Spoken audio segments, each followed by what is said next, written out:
欢迎收看老挝新闻，今天是2025年11月18日星期二，佛历12月下13，万象多云，20到26摄氏度。今天的主要内容有最新外汇报价、股市收盘行情、黄金市场报价、万象燃油价格以及老挝时事要闻。首先来关注外汇，根据老挝外贸银行最新公布的今日外汇价格，美元的银行买入价为21532基普。较上一个交易日上涨3基普，涨幅 0.01%。泰铢的银行买入价为 663.12 基普，较上一个交易日下跌 0.65 基普，跌幅 0.1%。人民币的银行买入价为 3017基普，较上一个交易日下跌4基普，跌幅 0.13%。再来关注股市行情，根据老挝证券交易所最新收盘报告显示，昨日老交所综合指数收于 1266.95 点，较上一个交易日下跌 12.87 点，跌幅 1.01%。开盘 1248.14 点，最高 1267.83 点，最低 1240.53 点。成交量80万6100股，成交金额12亿8159万5千基普。成交量最高的股票是外贸银行，收盘价1860基普。交易量36万2900股，其次是中老证券和联合发展银行。成交额最高的股票是外贸银行，收盘价1860基普，交易额6亿7166万9千基普，其次是联合发展银行和老挝电力。接着关注黄金价格，根据老挝 PV 黄金最新公布的价格，重量为1铢的黄金金条，每根售价是4366万基普。较上一次报价下跌41万基普，跌幅 0.93%。然后关注今天的万象油价，今天万象10个加油站执行11月12日老挝工贸部公布的燃油价格，柴油每升19870基普，普通汽油每升23760基普，95号汽油每升28800基普。接下来一起关注时事要闻。北部8省警官接受打击人口贩运基础知识培训，11月12日至13日，老挝打击和预防人口贩运局与联合国毒品和犯罪问题办公室在琅勃拉邦联合举办了人口贩运案件基础知识培训。此次培训得到了美国驻老挝大使馆的支持。培训面向老挝北部8个省及金三角特区的警官。联合国毒品和犯罪问题办公室介绍了3份与案件处理相关的重要法律文件，并详细讲解了人口贩运的起因、有效的打击和预防方法以及受害者救助程序。老挝当前人口贩运形式包括假借婚姻、诈骗、代孕、卖淫等。学员们通过主题讨论和模拟情景活动，加深了对相关工作的理解。儿童圆梦基金会向沙湾拿吉省3所中学捐赠教室和电脑。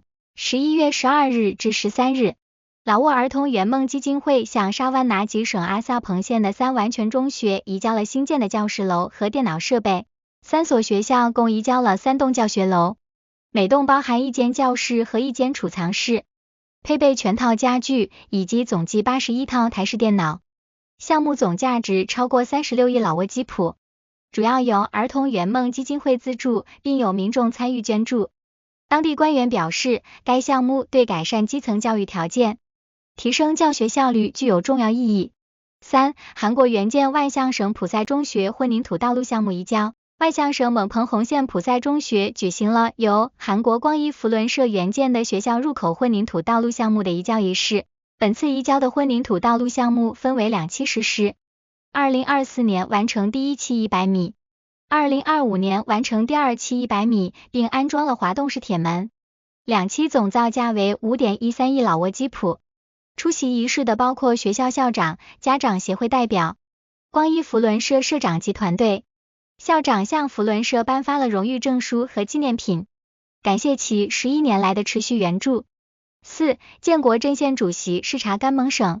11月14日，老挝建国阵线中央委员会主席希拉冯库派吞率团访问甘盟省，指导该省建国阵线代表大会的筹备工作。甘盟省建国阵线主席简要汇报了近期工作和大会筹备情况。希拉冯库派吞主席随后发表指导性讲话，要求在人事组织上确保省委员会委员能代表各民族、阶层和宗教。此外，新拉冯主席一行还考察了甘蒙省的碎石厂和开源钾盐生产工厂。5. 琅南塔公安局对12名饮用卡通液水的青少年进行教育。11月13日，琅南塔公安局禁毒缉毒课将12名饮用卡通液水的青少年带到县公安指挥部进行教育。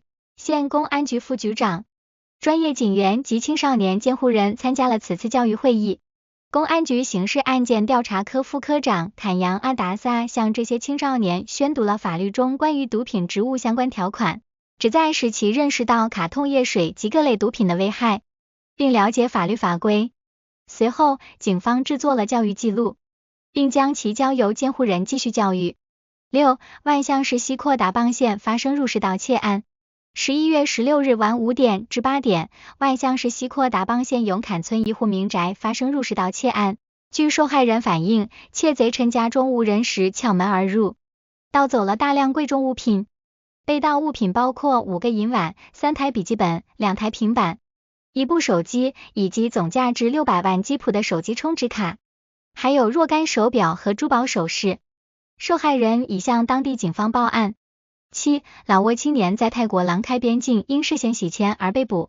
11月16日，泰国廊开府移民局宣布逮捕了一名老挝籍青年男子，该男子涉嫌利用其银行账户为诈骗集团接收和提取现金。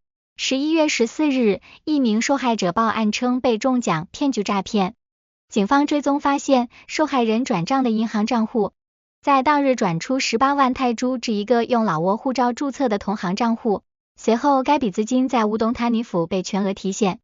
11月15日下午，廊开府移民局官员在边境口岸发现了使用目标护照的该青年，并将其控制。该青年目前被拘留在廊开府移民局的外国人拘留中心，等待法律程序处理。8. 老挝总理辞职是虚假新闻。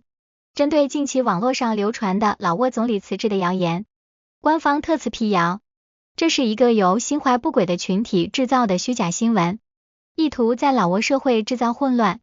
事实是，总理仍在正常工作，履行职责。网络世界就像一把双刃剑，不良分子经常利用这个漏洞来煽动和欺骗我们。看到严重的消息，请先停下来思考。如果消息来源不可靠，就不要转发虚假消息。请仅从主流媒体和官方渠道获取信息。以上就是今天的老挝新闻，欢迎点赞、评论和订阅。我们明天见。